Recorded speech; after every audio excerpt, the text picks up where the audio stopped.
ZebPay withdrawal problem, how to fix.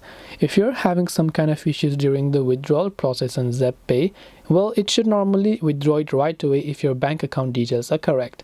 Now to do this once again, you can simply open up the ZebPay app, go to the portfolio tab from the bottom right, then simply go to the withdraw option from the very top between of the screen. Once you've done that, you'll have to select the option called bank withdrawal. So make sure you haven't made any sort of mistakes here, and then just hit the bank withdrawal option. Then simply enter the amount that you would like to transfer, and once you enter the amount, select the bank. So make sure that you're selecting an active bank account in this case, and once done, select the bank and click on proceed to withdraw. Here you'll be able to see information like your bank name, your account number, as well as also your IFSC code. Then just hit the continue button again, and after that all you have to do is enter your transaction pin and the money will be transferred to your ZebPay account without any sort of issues. So I hope that this video helped you. If you have got any more questions, feel free to leave them down below.